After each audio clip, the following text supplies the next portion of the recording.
আস্তাগফিরুল্লাহ পড়ার সময় আমরা একটা ভুল করি, যেই ভুলের কারণে আপনার দোয়া, আপনার ইস্তেগফার, আপনার কোনো তওবা কবুল হচ্ছে না।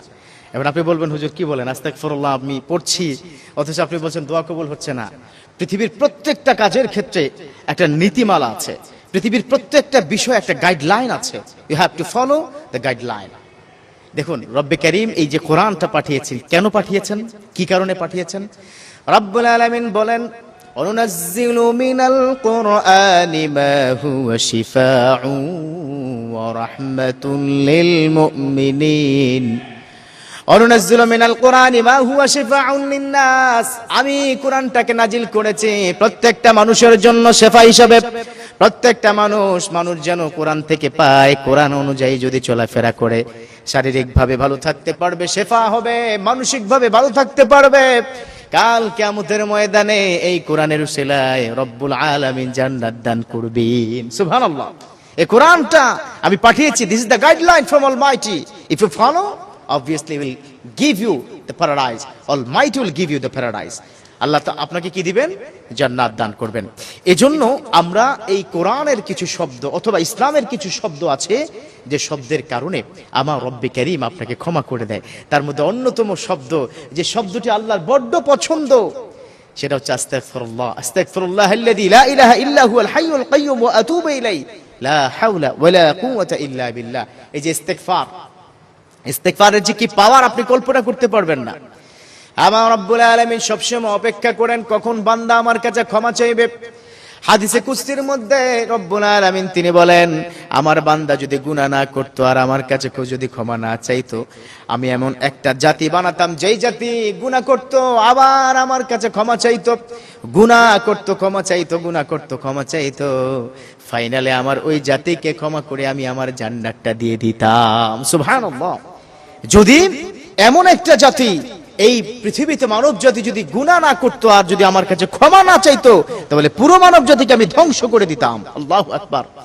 গুনাহ আল্লাহর কাছে প্রিয় না, ক্ষমা চাওয়া আল্লাহর কাছে প্রিয়, কিন্তু গুনাহ করলেই তো ক্ষমা চাইবো নাকি? এজন্য তো বিশ্বনবী বলেন, কুল্লুকুম খাত্তাউন ওয়া খায়রুল খাত্তাইন আত-তাওয়াবুন। তোমরা সবাই পাপী, তোরা সব পাপী। ওয়া খায়রুল খাত্তাউন আত-তাওয়াবুন, এবং সবচেয়ে উত্তম পাপী হচ্ছে সে যে আল্লাহর কাছে তওবা চায়, তওবা করে ক্ষমা চায়। এজন্য ক্ষমা চাওয়ার অন্যতম মাধ্যম হচ্ছে ছোট্ট একটা শব্দ, আস্তাগফিরুল্লাহ। শব্দটা কি? আস্তাগফিরুল্লাহ। কিন্তু এই আস্তাগফিরুল্লাহ পড়ার সময় আমরা এমন ভয়ঙ্কর কিছু অপরাধ, ছোট্ট একটা অপরাধ করি, কিন্তু এটা ভয়ঙ্কর আপনার কি লেভেলের। অথচ এই ইস্তেগফার সম্পর্কে বিশ্বনবী অসাধারণ একটা হাদিস বর্ণনা করেছেন। আমার বিশ্বনবী তিনি বলেন, মান লাযিমাল ইস্তেগফার জাআলাল্লাহু মিনকুম। রব্বুল আলামিন তিনি মান লাযিমাল ইস্তেগফার, যে ব্যক্তি ইস্তেগফারটাকে লাজিম করলো, রব্বুল আলামিন তার সমস্ত গুনাহগুলো ক্ষমা করে দিল। যে সব সময় পেলে ইস্তেগফার, আস্তাগফিরুল্লাহ, আস্তাগফিরুল্লাহ, আস্তাগফিরুল্লাহ। কিন্তু আপনারা কি জানেন আস্তাগফিরুল্লাহ শব্দের অর্থ কি? আস্তাগফিরুল্লাহ আরবিতে দেখবেন, আস্তাগফিরুল্লাহ আমি আল্লাহর কাছে ক্ষমা প্রার্থনা করছি। কিন্তু আপনারা খেয়াল করবেন, আমরা কি পড়ি জানেন? আস্তাগফিরুল্লাহ, এটা পড়ি না? আস্তাক ক দিয়ে, সরিয়া শয়তস্ত আকার ক, পরিষ্কার ফি, রয় রস্যু লয় লল্ল আকার হ, আস্তাগফিরুল্লাহ। What is this? আপনি আজব হয়ে যাবেন।